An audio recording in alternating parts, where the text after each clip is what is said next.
Bismillahirrahmanirrahim. Assalamu alaikum, my dear students. How are you? I hope you would be fine. It's the poem The Storyteller in the textbook of class 4. So let's begin the explanation and reading of the poem. And hold the pencil in your hands, students. So you won't miss any of the points that I'll share in between. Okay? So here they have covered some of the words: awe, cuddled, fables, phantoms, and yaw. Awe means mixed feelings of respect and fear brought about by authority, genius, or great beauty.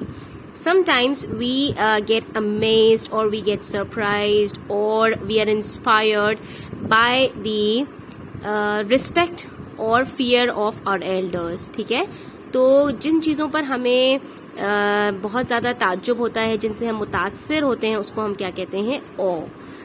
Cuddle means to hug in the arms. When we just close our arms tightly with one another, it means to cuddle. For example, when we sleep, some of us cuddle with the pillows. ठीक है, तो जो हम हाथों को भींच लेते हैं एक दूसरे के साथ, कभी कभी सर्दी जब लग रही होती है, दोनों हाथों को बांध लेते हैं तेज बहुत ज़्यादा मजबूती से, और इसी तरह से जब रात को सो रहे होते हैं तो पिलोज को लेके सो रहे होते हैं, कडल करके सो रहे होते हैं, तो उसको क्या कहा जाता है? Cuddle. Fables is basically this short stories. Fables is a type of a story. It's a short story. It has animals as characters. It has a moral, and it's usually having a lesson or message. ठीक है? The stories we used to listen from our elders, from the nannies and dadis when we go to sleep at night, and they used to tell us about the stories of old people, and sometimes some fables. They tells us the folk stories or the fairy tales or fables. Phantoms means ghosts, the superficial creatures. Ghost किसको कहते हैं? जिन भूतों को कहते हैं. Yaw, time long past, the time that has gone too far away. ठीक है, बहुत पहले की बात है, long time ago. That is called yaw. Y-O-R-E. We do not pronounce R here, so it is yaw. Now students, let's start the explanation of the poem. It's very interesting poem, very easy poem, so I hope you won't feel any of the difficulties in reading it. What stories he told the children at the end of the day, that is at night. What is the end of the day? Of course, it's the night, midnight. When tired of play, all bathed and well fed, they cuddled in bed. What stories he told then? So you see, here is a rhyming pattern of children, then, day, play, fed, bed. These are the rhyming words. ये rhyming words इसके अंदर use किए गए. Children के साथ इन्होंने rhyme किया है लास्ट लाइन को, फिर डे और प्ले राइमिंग वर्ड्स हैं, और फेड और bed. So A B B C C and again A. ठीक है, ये राइमिंग पैटर्न है यहाँ पर. What stories he told the children, वो क्या बच्चों को कहानियां सुनाते थे at the end of the day, दिन के आखिरी हिस्से में, यानी जब रात होती थी और उस वक्त व्हेन टायर्ड ऑफ प्ले, जब बच्चे थक जाते थे खेल खेल कर, ऑल बाथ्ड एंड वेल फेड, वो खाना भी खा चुके होते थे और नहा धो भी चुके होते थे. दे कडल्ड इन द बेड, और बिस्तरों में दुबके हुए होते थे, अपने कंबलों में घुसे हुए होते थे. What stories he told them, तो उस वक्त वो क्या मजे की कहानियां सुना रहे होते थे. Here students, you would notice that they have used exclamation mark after told the children and after he told them. ठीक है, ये एक्सक्लेमेशन मार्क आपको नजर आ रहा होगा. ये किस बात का साइन होता है? कि कोई चीज बहुत इंटरेस्टिंग है, किसी चीज में इमोशंस हैं, किसी चीज में एक्सप्रेशंस हैं, तो वो क्या जबरदस्त स्टोरीज सुनाया करते थे बच्चों को. ये पुरानी बात है, वो उस वक्त, देन मतलब पुरानी बात है कि वो उस वक्त क्या जबरदस्त स्टोरीज सुनाया करते थे. You can see in the picture also, here is the picture of a grandfather, an old man, and the children are cuddling in the bed. They are trying to sleep and they are listening to the stories of the grandfather, showing their interest.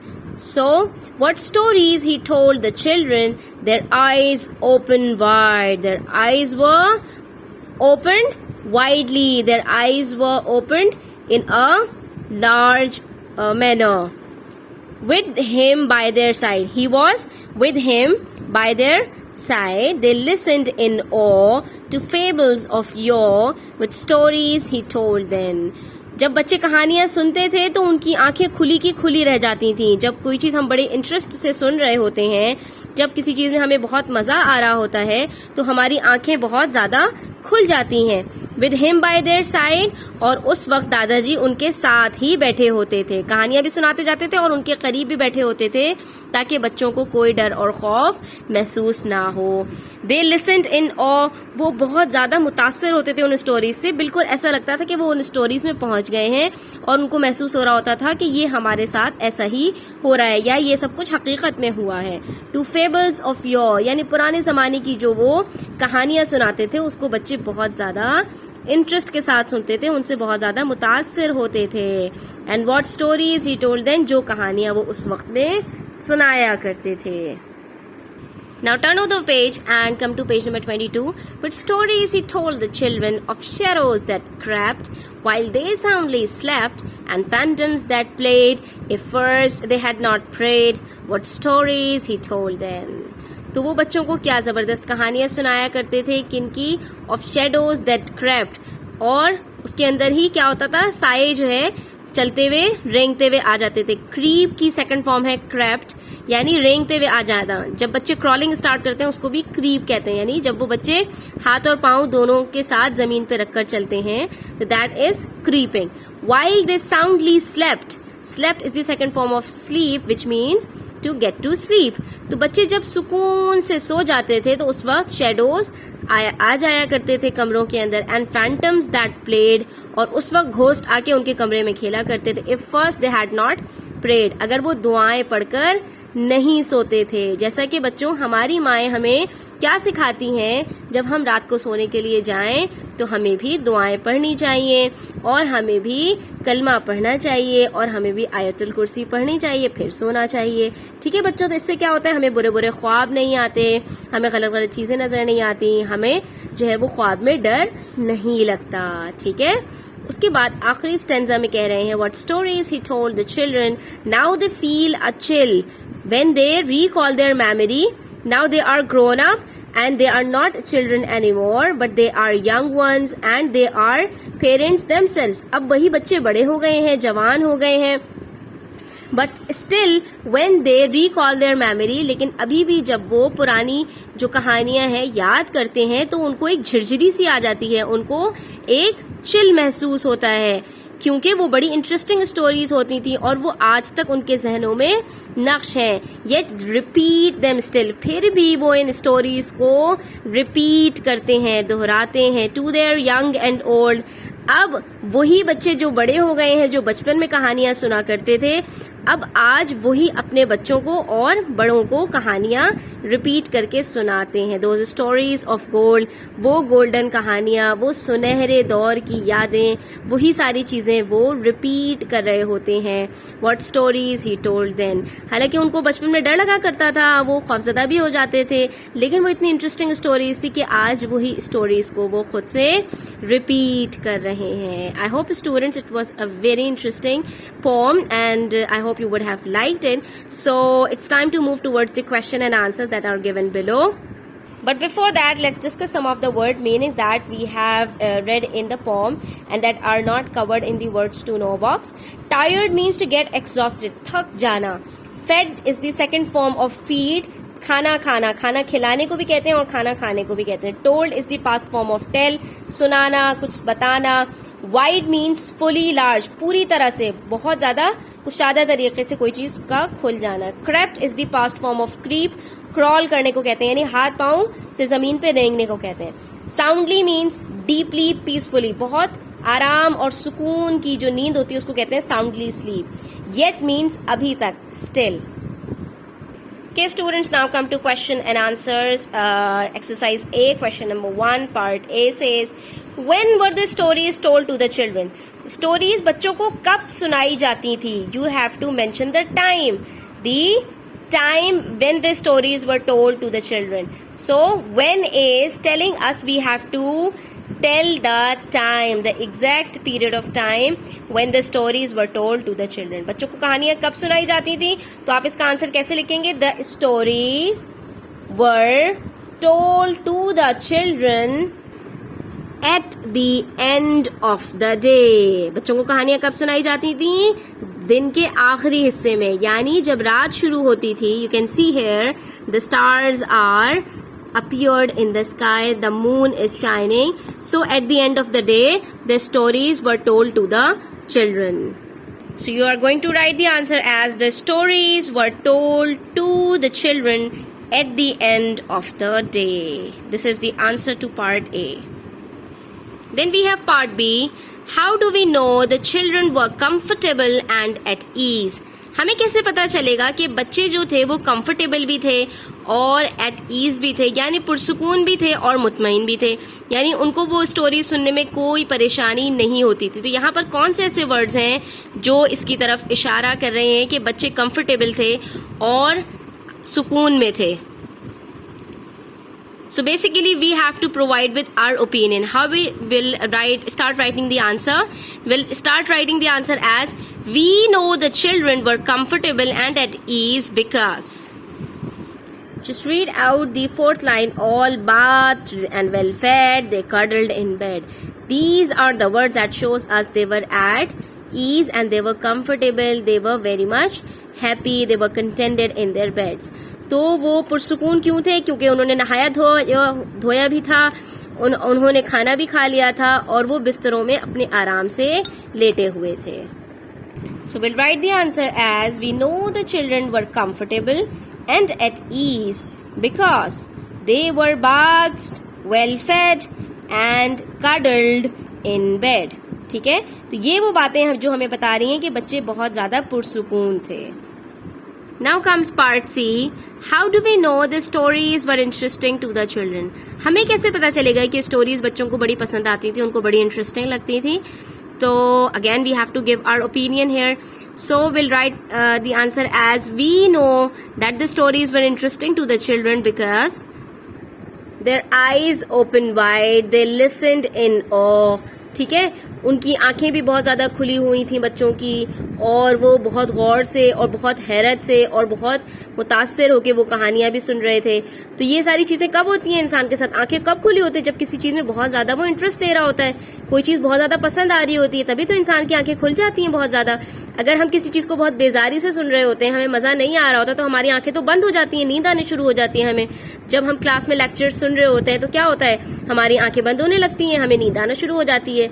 तो नींद ना आना और आंखों का खुल जाना इस बात की तरफ इशारा है कि वो बहुत ज्यादा उनको पसंद आती थी. And the stories seem to be very interesting in the eyes of the children. So we are going to write the answer as, we know the stories were interesting to the children because their eyes opened wide, which is a sign of high interest. उनकी आंखें जो इतनी ज्यादा खुल जाती थी, जो किस बात की निशानी है कि उनको बहुत ज्यादा उसमें इंटरेस्ट फील होता था. Part D. What are fables of yore? Fables of yore किसको कहते हैं?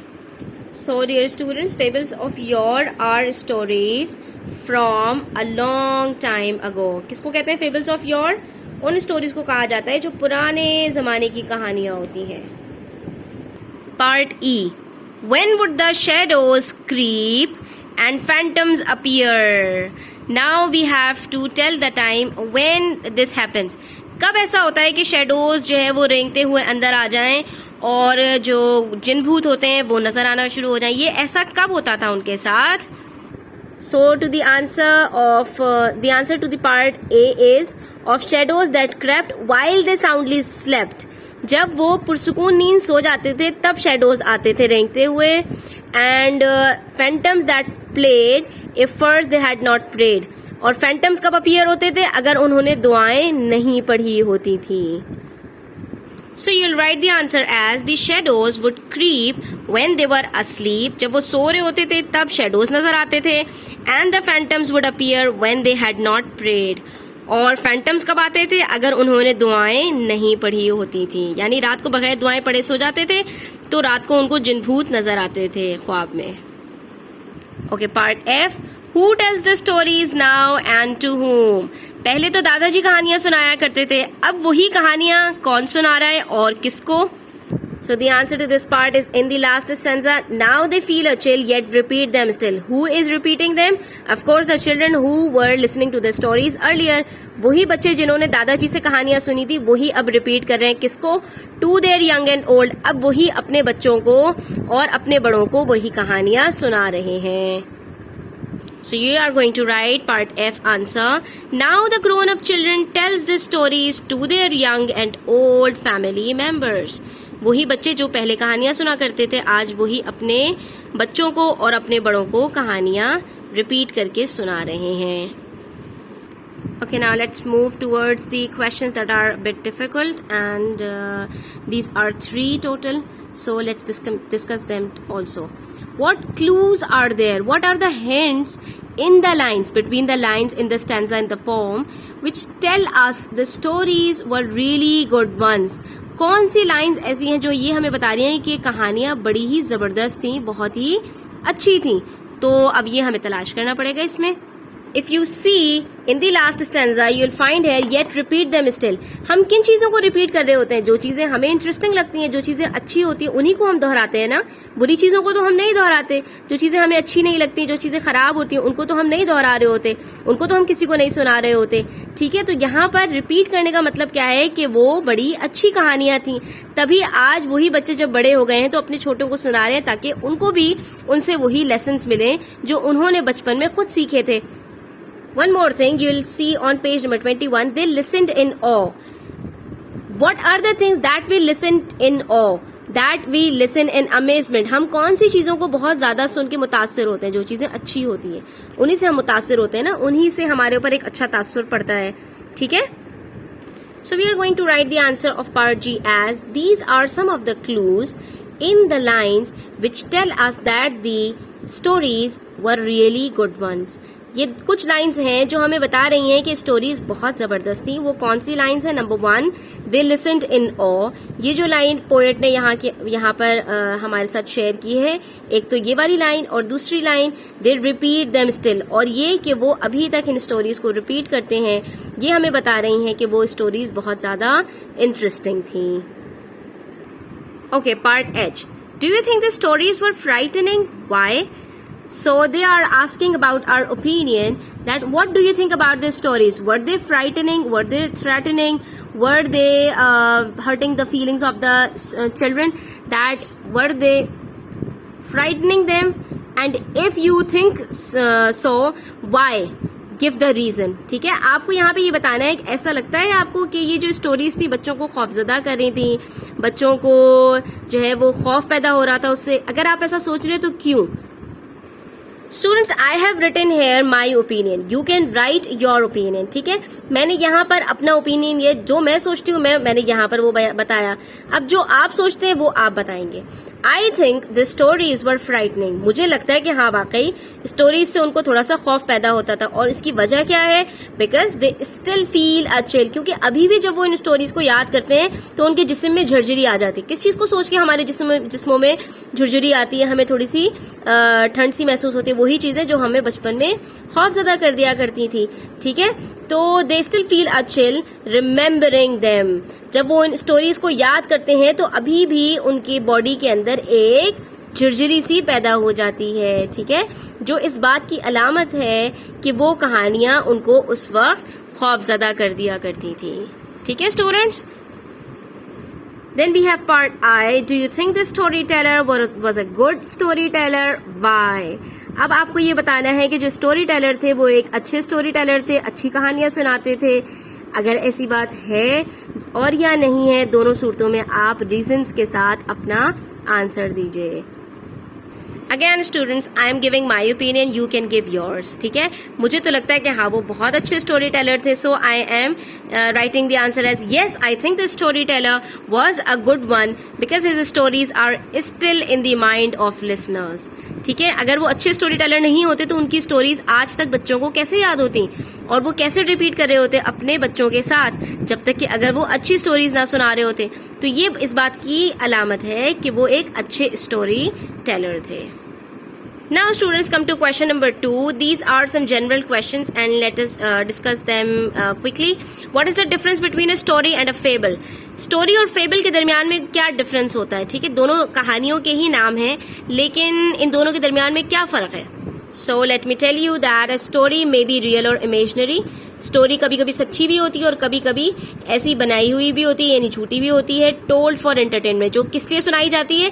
सिर्फ और सिर्फ तफरी के लिए सुनाई जाती है. जबकि fable is a short story. Fable एक छोटी सी स्टोरी होती है विद एनिमल्स एज कैरेक्टर्स, और उसके जो कैरेक्टर्स होते हैं उसमें ज्यादातर इंसान के बजाय जानवर होते हैं, और उसका कोई ना कोई मॉरल भी होता है, कोई ना कोई मैसेज भी होता है, कोई ना कोई उसमें से हमें लेसन भी मिल रहा होता है. आप ज्यादातर देखते होंगे वीडियोस के अंदर कि हमें बच्चों को छोटी छोटी कहानियां सुनाते हैं एनिमल्स के कैरेक्टर्स के साथ, और उसके अंदर कोई ना कोई मैसेज छुपा हुआ होता है. जैसे आप जंगल बुक देखते हैं तो उसके अंदर कोई ना कोई मैसेज होता है.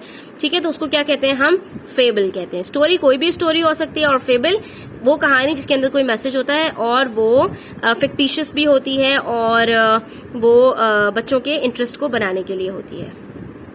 अच्छा जी, next we have a question which is very much important for you. Which words in the poem describe actions?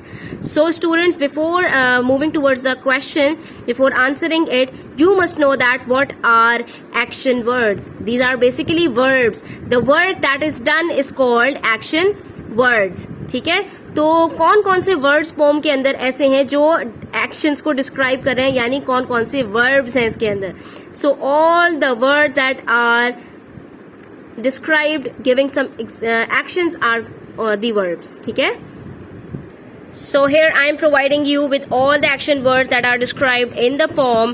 Go find them in the poem yourself and then check them. ठीक है, यहाँ पर हमारे पास कौन कौन से वर्ड्स हैं जो एक्शन वर्ड्स हैं, जो verbs हैं?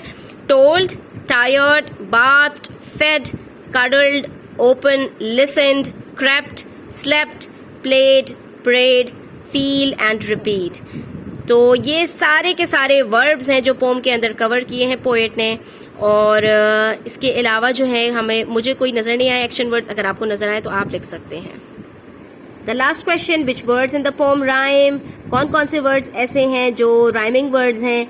तो I have already told you the rhyming pattern of the pome: A, B, B, C, C and A. And let me tell you the rhyming words also so that you can copy them. So here I have written all the rhyming words that are covered in the poem. Children, then, day, play, fed, bed, wide, side, awe, yaw, crept, slept, played, prayed, chill, still, old and gold. So these are the rhyming words that poet has used in the poem. So my dear students, here we have completed question number 1 and question number 2 of exercise A, along with the explanation and word meanings that are covered in the poem in detail. I hope you would have liked the video. Please share it with your friends. Subscribe to the channel if you are new, and stay tuned. Take care. Allah Hafiz.